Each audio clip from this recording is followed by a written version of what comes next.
disse-lhes Jesus: em verdade eu vos digo que antes que Abraão existisse, eu sou. Então pegaram pedras para lhe atirar. Mas Jesus ocultou-os e saiu do templo, passando pelo meio deles, e assim se retirou. Amém. Esse discurso do Senhor Jesus sobre a sua missão é maravilhoso demais. Porque o homem que quer entender as coisas de Deus, a primeira coisa que ele tem que colocar no coração é isso, que ele só pode aprender, não tem nada para ensinar para Deus. O homem não tem nada a ensinar a Deus. Nós temos que aprender, e até nosso aprendizado é difícil, por causa da nossa estrutura falida, que o pecado arruinou com a nossa estrutura. Essa é a verdade, irmãos. O Senhor Jesus lidava com homens brutos, homens que a todo momento falavam da palavra de Deus, levantavam a palavra de Deus em todo o tempo, não a Bíblia como hoje, porque aquele tempo era um pergaminho, era um rolo, mas levantavam o tempo todo, arvoravam a Bíblia daquele tempo, digamos assim. É o que tinha no Antigo Testamento. Eles se intitulavam representantes diretos de Deus, mas lamentavelmente, e de fato eles faziam, eram guardar apenas preceitos, apenas normas de conduta, e dentro deles não entrava nada mais profundo, nem o propósito da lei eles perceberam. Antes do Senhor fazer esse discurso aqui, tinham trazido para ele uma mulher adúltera, e queriam que ele apedrejasse a mulher que fosse culpada do seu sangue. E os irmãos bem sabem como tudo terminou, porque ninguém consegue apanhar o Senhor. Glória a Deus. Por isso, irmãos, ele se colocava diante das pessoas e falava: eu sou a luz do mundo, e quem me segue não vai andar em trevas. Seguir Jesus é simples, fácil, mas precisa de nós entendermos o significado disso. Como eu sigo Jesus? Aqui na frente eu falo, eu li um versículo que me chamou a atenção.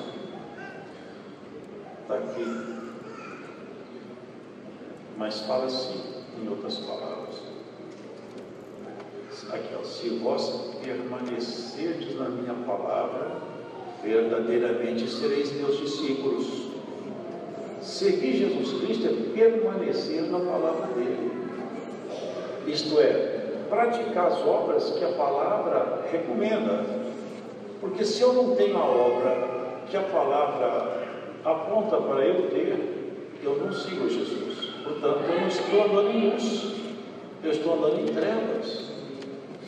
Os mandamentos de Deus, eles não são pesados. O texto da lei era impossível de ser seguido. Até eu falava ontem, eu me lembro um dia desse com os irmãos. Porque lá, assim, Paulo fala, a letra mata, e o Espírito fica a letra mata. E qual que era o significado disso? E muitos, por não entender isso, equivocadamente, erradamente, falando que as pessoas não podem ler a Bíblia, porque a letra mata. Ora, irmãos, isso é um absurdo. A letra mata, que letra é essa? É a letra do Antigo Testamento, é a lei. Porque a lei, ela fez isso: não matarás, não roubarás. E, irmãos, não adulterarás. A ordem está ali. Mas o homem não tinha força para andar na lei, porque faltava nele estrutura. Ele sabia que não podia adulterar, mas ele adulterava. Ele não podia matar, mas ele matava. Então, como ele praticava o ato que a lei reprovava, ele ficou condenado. Porque enquanto não tinha lei, o homem não podia ser condenado. Porque como eu vou ser condenado se eu não tenho lei? vindo a lei, o homem ficou condenado. É por isso que a letra mata, a letra matou. Porque Deus, para mostrar como o pecado é horrível, Ele trouxe a lei, para que ficasse patente que o pecado é abominável. Os homens morreram. Morreram porque a lei mostrou: você é digno de morte, você pecou, você transgrediu a lei. Mas não resolveu o problema, porque ninguém conseguia ficar de pé diante da lei.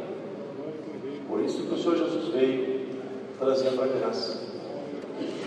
Porque na graça não é você que fica de pé, é o Senhor que te sustenta.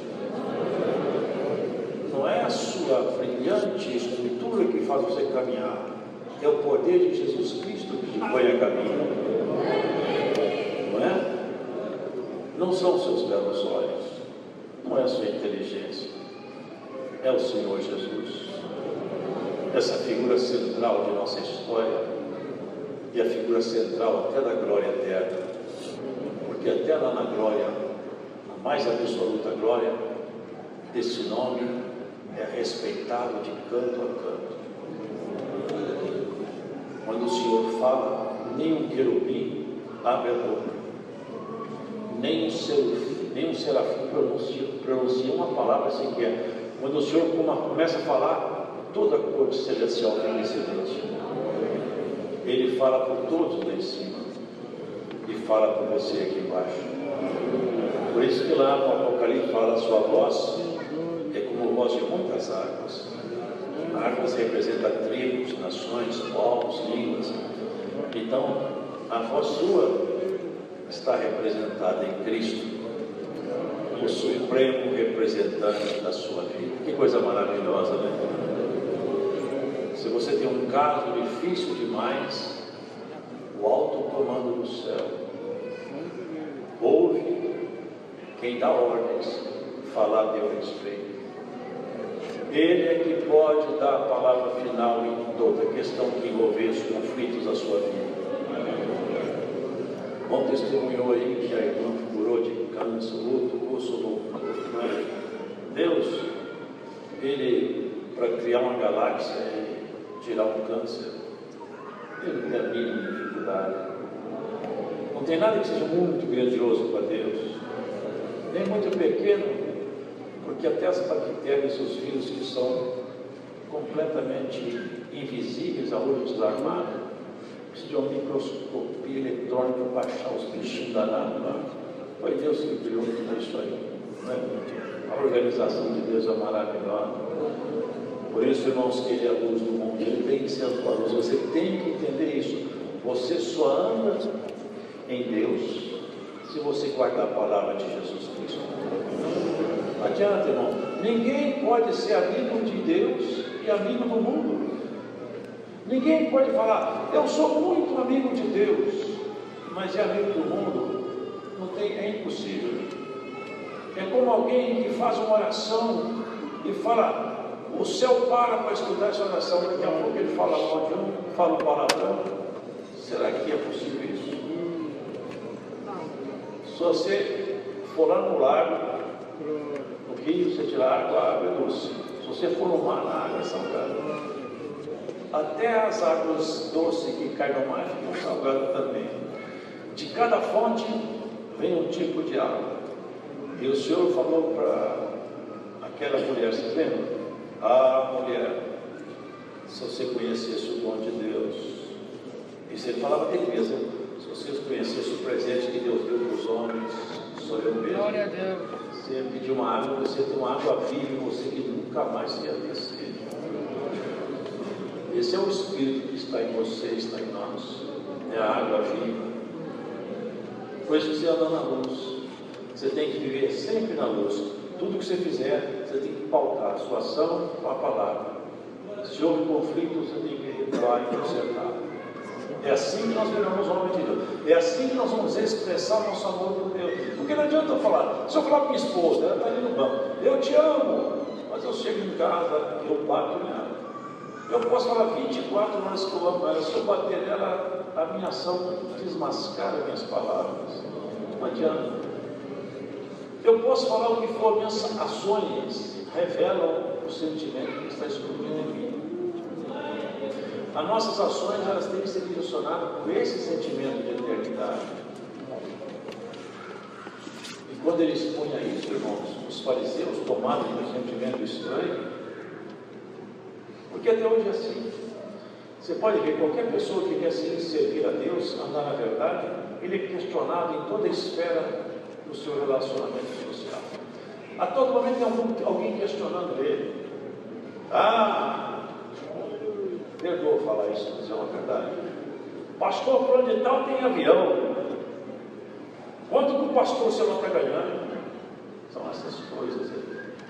Ele sempre quer arrumar um jeito de criar uma mácula. Mas o nosso pastor não cobrou nada. Não cobrou nada. Ele é o grande pastor desse rebanho. Ele não cobrou nada. Pelo contrário, ele pagou a sua dívida impagável. Ele comprou, resgatou sua alma, comprou sua alma da mão da morte e do próprio inferno. Ele pagou à vista. Ele não reclamou.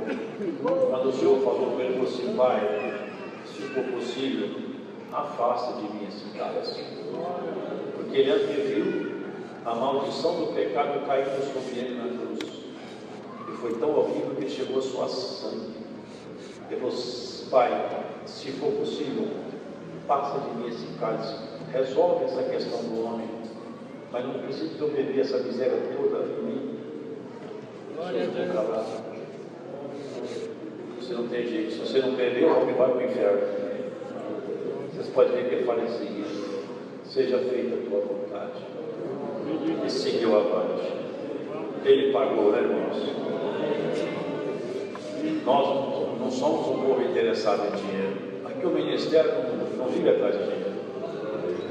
Nós queremos, como vocês também, estar presente na grande festa. No dia da grande festa nós queremos estar lá. Ninguém pode faltar nesse dia, não é, irmãos? Replicar ao Senhor. Seu testemunho não é verdadeiro. Como não? Os sinais, as palavras, a conduta, as respostas a questões impossíveis. Logo em seguida ele curou um cego de nascença, que era um sinal, que até hoje é. A ciência vai fazer isso, por uma permissão de Deus. Mas Satanás não tem competência de curar um homem nascido cego. Esse é um sinal que o diabo não pode fazer.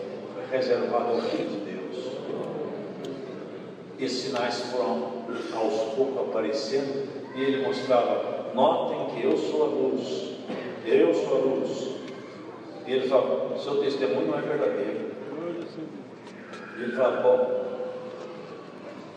tem dois que testificam então, não sou só eu. Vocês não falam que o testemunho de dois homens vale? Tem eu, que tem meu pai que testifica, que eu falo e faço. Um dia estávamos discípulos reunidos, uma nuvem brilhante cobriu a cabeça deles, e lá do alto da nuvem uma voz bradou bem forte e falou assim: esse é o meu filho amado, a ele escutai. É o pai falando, confirmando o filho, não é, irmãos? A todo instante ele falava, já falou uma outra vez que o Senhor falou assim: não vê essa voz por amor de mim, por amor de vocês mesmo. Vocês creem, porque o Senhor não julga ninguém segundo a carne. Como é fácil julgar as pessoas, irmãos? É muito fácil ficar com raiva de alguém, guardar mágoa, formar um juízo, é muito fácil. Mas será que nós conseguimos entrar dentro do coração da pessoa que vê o lado? Porque tem hora que a gente fala, irmão, tem hora que a gente fala uma palavra que ele não queria, às vezes machuca uma pessoa tão machucada que ela não perdoa mais, mas aquele que falou também está machucado que ele não sabe mais. Ele fala, a palavra não foi feliz, mas ele arrependeu, voltou atrás. E nós temos que ver isso. Se nós queremos, às vezes, que alguém nos perdoe, se nós alcançamos o perdão de Deus, nós temos que aceitar também que nossos companheiros erram. Não vale.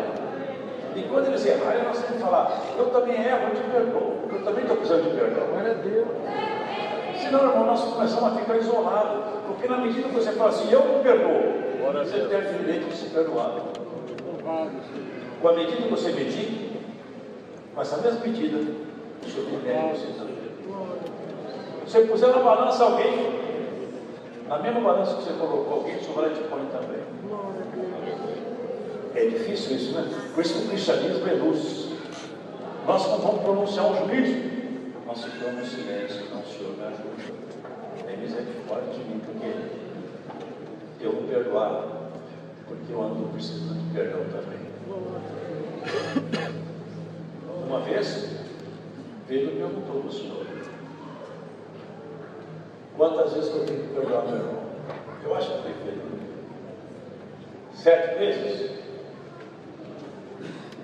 Pode ser que a gente tivesse com alguém lá inteira na 7. 7 vezes, Senhor? Eu procurando. Não, Pedro.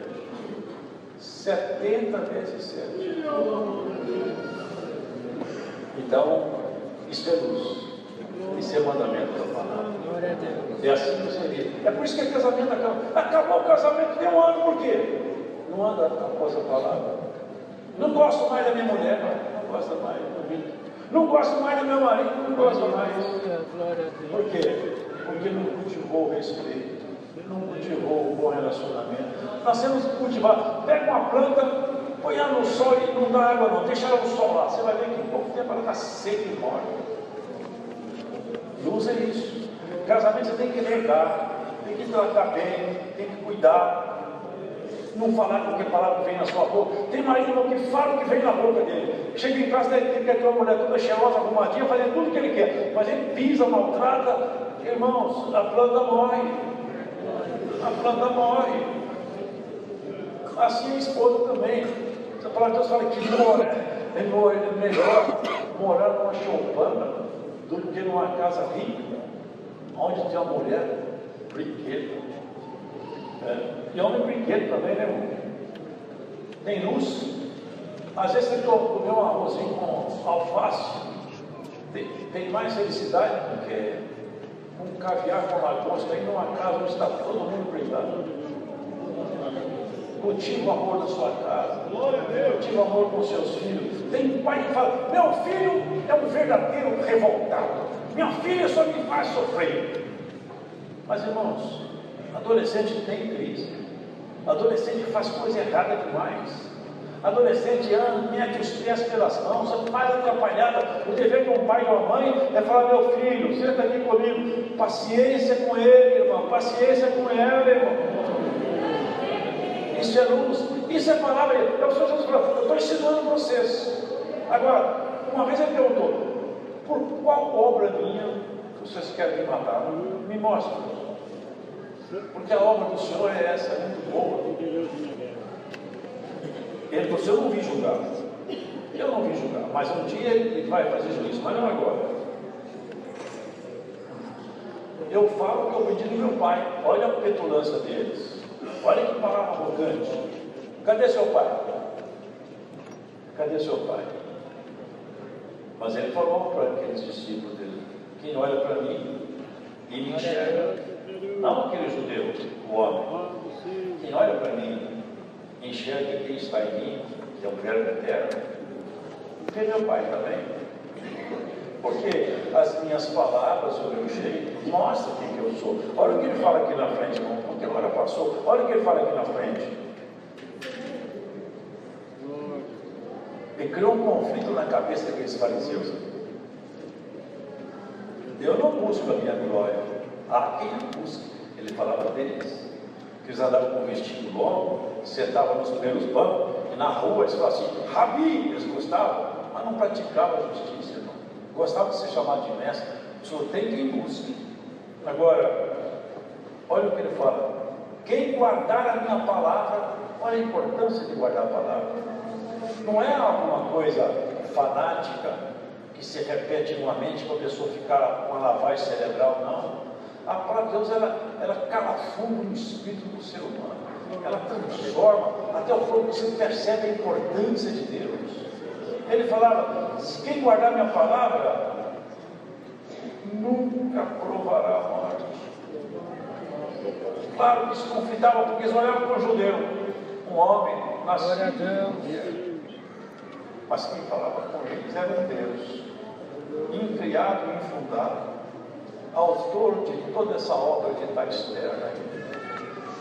Ele que falava. o nosso bendito Verbo eterno, Deus Filho. Eles falavam com ele: agora nós vemos que você tem demônio mesmo. A blasfêmia. Abraão morreu, os profetas morreram, e você fala que quem guardar sua palavra não morre. Vocês percebem como a palavra de Deus, quando entra no ser humano, é poderosa? É um poder vivo, irmão. A palavra de Deus é um poder vivo. É um poder vivo. Quando ela entra no coração do homem, da mulher, lá dentro do coração, ela se agita, ela mexe, ela transforma, dá poder, dá autoridade, muda a natureza, não morre mais. Porventura, o senhor acha que o senhor é maior do que Abraão? Ele morreu. Quem é que tu te fazes ser? Abraão ficou contente quando viu meu dia. É um conflito, meu irmão. Quem olha para o judeu não pode entender essa linguagem, irmão. Assim, quem olha para a Bíblia e começa a ler como se fosse um livro, não pode entender o segredo do texto escrito. Abraão viu o meu dia e ficou alegre. Quando foi que Abraão viu o dia do Senhor? Abraão morreu há tanto tempo. Eles perguntaram: você não tem nem 50 anos. Como que você pode ter visto e conhecido Abraão? Como ele pode ter te conhecido? Eu não entendo isso aí. Uma vez estava Abraão debaixo dos carvalhais de Mãe, numa tarde de sol, apresentaram 3 varões perante Abraão. Abraão olhou e percebeu: não são homens comuns que chegaram. Eu vejo nesses homens coisas que eu nunca vi no ser humano. Ele ajoelhou e falou: quero fazer um sacrifício por você. O anjo não deixa. O anjo de Deus não aceita adoração. Só o anjo caído, o anjo de Deus não. Naquele dia Abraão ajoelhou e continuou de joelho. O que estava entre eles era o Senhor. Uma ocasião Abraão tinha vindo de uma matança de reis. Quando ele voltou, quem encontrou com ele foi um homem diferente. Olha como diferente encontrou com Abraão. Por isso que ele falou assim: Abraão viu meu dia. No caminho de retorno, alguém parou Abraão. Numa mão ele tinha pão, na outra mão ele tinha vinho. O nome dele era Melquisedeque. Já leram isso? Melquisedeque trouxe para ele um presente: pão e vinho. Em Hebreus está escrito assim: esse rei de Salém, que quer dizer rei de paz, nunca teve princípio de dias, nem genealogia, nem teve pais, não tem filhos, nunca começou a existir, nunca morreu, nem nunca vai morrer. Sabe quem que é o sumo sacerdote da ordem dos Melquisedeque? É Cristo, o rei de Salém e seu rei também. Se nós entendêssemos tudo isso, nós seríamos as pessoas felizes, levantavam para o céu: louvado seja Deus, eu fui encontrado pelo Senhor. Não poderia ter coisa mais bonita do que essa acontecendo comigo. O Senhor me encontrou, Ele me achou no meio da minha miséria, e Ele gostou de mim, me perdoou, me fez vestir vestidos resplandecentes, tirou de mim a mancha do pecado. E toda vez que eu falho, eu olho para Ele, isto é, eu recorro a Ele, e o perdão dele limpa a minha mancha outra vez. Não tem coisa mais linda. Eu falo, irmãos, enquanto eu for vivo eu vou falar isso: não há ninguém admirável como Jesus Cristo. Ele é o mais bonito dos homens, como está em Salmos: vai valente nessa cavalgada, a graça se derramou em seus lábios, tu és o mais valente de todos os filhos dos homens. Esse é o nosso grande mestre, bendito Senhor. E você precisa de amar cada vez mais, aprender a amar. E quando você ama Ele, você passa a amar todo mundo em volta de você. Você dá um lucro danado. Quem é crente fiel, ele dá um lucro na família dele, irmão, porque é um homem, uma mulher de paz, de reconciliação, de diálogos mansos, tem uma palavra de conselho. Não é pessoa. Tem pessoa que quando chega no fogo traz na mão uma lata de querosene, de gasolina, o fogo só aumenta. Tem uns que chegam lá e estão com o extintor na mão, quando ele vai embora não tem fogo mais, o fogo acabou. Esse é aquele que conhece a palavra de Deus, nunca mais morrerá. Olha que palavra, nunca mais vai morrer. Ele fez uma parábola para exemplificar isso, quando ele explicou sobre Lázaro e o rico. Havia dois homens, vocês conhecem bem essa parábola, era um pobre, que não tinha nada, ficava comendo as migalhas que caíam da mesa do rico. Aquele morava debaixo da mesa do rico, uma linguagem figurativa. Ele ficava lá vivendo dos favores, de esmola. E ele tinha muitas chagas, mas não tinha quem para casa. Quem aí enviava a chaga dele era os cães que lá vinham. Pobre miserável. Mas ele era tão miserável que também não pecava, porque a vida não deu para ele oportunidade de pecar, só para chorar. Por isso que tem muita gente, irmão, que lastima de ter nascido pobre, mas quando se descortinar a vida eterna, ele vai bater no peito, graças a Deus que eu nasci pobre, graças eu te dou, Senhor, porque eu nunca fui bonito.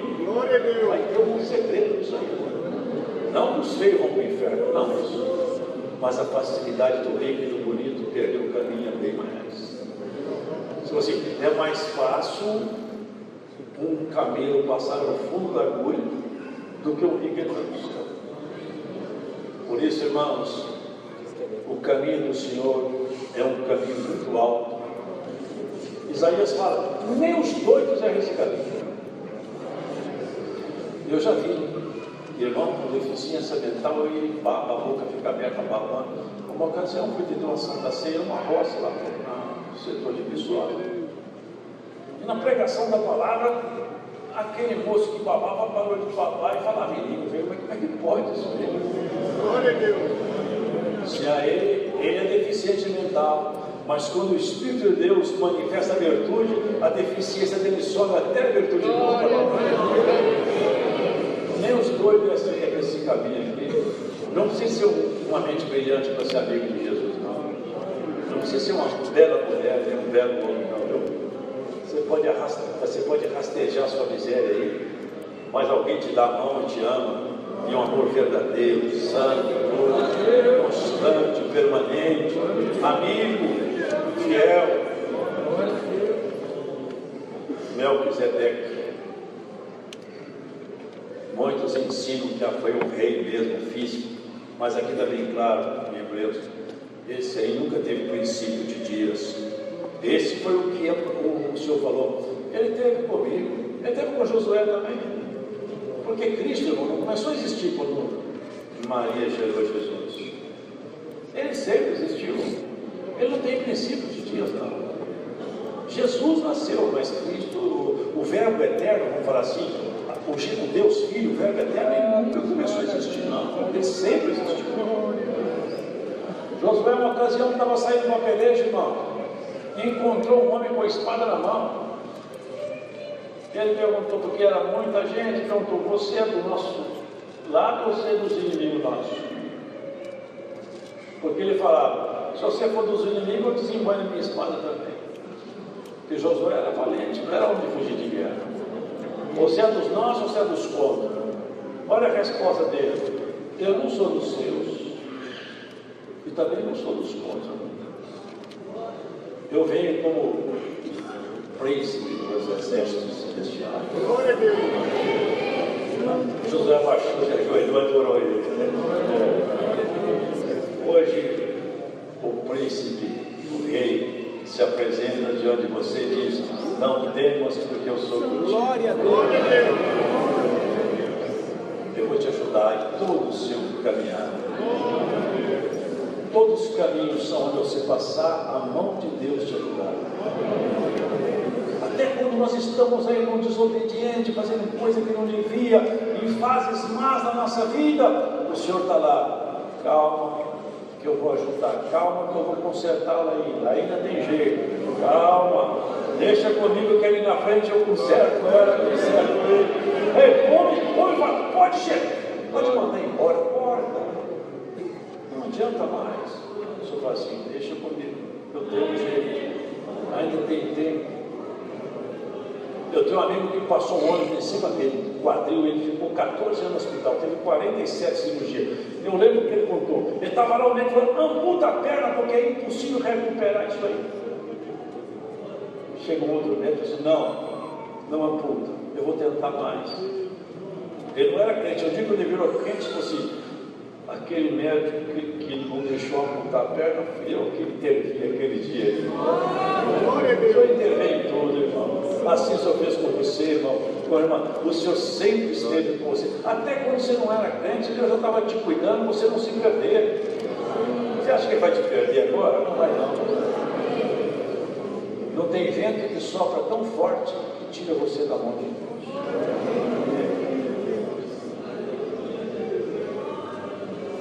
Se vocês conhecerem a verdade vai libertar vocês. Porque tem uma coisa, assim, libertar a nós somos livres. Tipo assim, vocês não são livres, vocês são prisioneiros. Que prisão que eles estavam se referindo? Eles eram prisioneiros do pecado. E o escravo não fica, o servo não fica para sempre em casa, mas o dono fica. Vocês entendem isso aí? Nós vivíamos num corpo aqui emprestado. Agora, se você servir ao pecado com esse corpo, pode ter certeza, você é escravo do pecado. E quando terminar a carreira aqui, são as cadeias que aguardam. Mas quem serve ao Senhor, Ele é o dono da casa. Porque nós não éramos filhos. Nós não nascemos filhos de Deus, não. Nós nos tornamos filhos de Deus quando nós cremos em Jesus Cristo. Nesse dia, nos tornamos filhos por adoção. Nós somos adotados. Filho legítimo. Glória a Deus. Nasceu no ventre de Maria. Ele é o filho unigênito. Ele era o único, não tinha outro. Ele era o único e só ele poderia receber todo o beneplácito, toda a excelência do céu. Mas quando ele veio aqui, falou, não, eu quero ir no cartório celestial para fazer um documento de adoção. Eu quero fazer com que agora a minha herança possa ser dividida. E ele fez isso. Nos cartórios celestes foi lavrada uma carta de adoção e um testamento a nosso respeito. Porque em Hebreus fala assim, é o Senhor falando, vós ressuscitados, ele fala assim, eis-me aqui a mim, é o Senhor falando, e os filhos que tu me deste, Senhor. Dos que tu me deste eu não perdi nenhum. Nós somos adotados nos cartórios eternos como filhos de Deus. Aleluia. Por isso que ele se tornou primogênito. Unigênito, você sabia? Quem tem um filho único, aquele filho é unigênito. Mas eu tenho muitos filhos, o primeiro que nasce é chamado primogênito, o primeiro. Assim ele se tornou primogênito, o primeiro dos homens, do ser humano, que entrou de volta dentro do céu dos céus, na plenitude do céu. Entrando, é assim, agora eu abri caminho e vou levar todo esse povo comigo, para morar aqui comigo, na glória plena, onde ninguém nunca jamais entrou. Porque no terceiro céu, sim, os que tomam o Senhor vão para lá, mas na glória plena ainda ninguém entrou. Vai ser esse dia mais espetacular dia da história. É quando não sabemos quando, mas nós vamos todos participar disso. Quem estiver lá, ou quem estiver cá, vai ser instantâneo. Os que estiver aqui, o corpo vai ser transformado. O que vai ser desse corpo, eu não sei. Se fica aqui para o povo analisar, se some para o povo admirar, eu não sei. Uma coisa eu sei, um corpo incorruptível nós vamos receber. Quem estiver no terceiro céu vai receber esse corpo de glória. Eles não estão com o corpo de glória ainda. E nós vamos juntos subir para essa excelente morada. Anda na luz é isso, andar com Deus, gostar das coisas boas. Se você sentar na tua casa, quando você for embora, alguém pode dizer, ficou um perfume aqui. O perfume das boas palavras, dos bons conselhos, não é? Tem pessoa que vai embora, deixa a casa atribulada, deixa a família atribulada, porque fala coisa que não convém. Agora, tem gente que quando sai é uma paz, é um sossego. A luz de Deus anda com você. No tempo do choro de Jó, ele falava que saudade que eu tenho que a minha candeia estava acesa, que a lâmpada de Deus iluminava. Irmão, a lâmpada de Deus, ela ilumina a gente, ilumina. Vocês podem saber, o servo e a serva de Deus tem um brilho nele, tem um brilho. Muitos não vê, não, mas eu, por alguma misericórdia divina, uma vez ou outra, raramente, mas eu vejo. Eu olho para a pessoa, vejo o brilho. Eu vejo o brilho de Deus no rosto da pessoa brilhar. Mas eu não tenho isso não, é muito raro, mas eu já vi. Nós temos o brilho de Deus em nós, é a vida. A vida é a luz dos homens. Guarda isso. Tudo que você fizer de bem aqui vai te ser por memória naquele dia. Até um copo de água. Esta é a palavra. Deus seja louvado. Agradecemos a Deus em oração. Amém.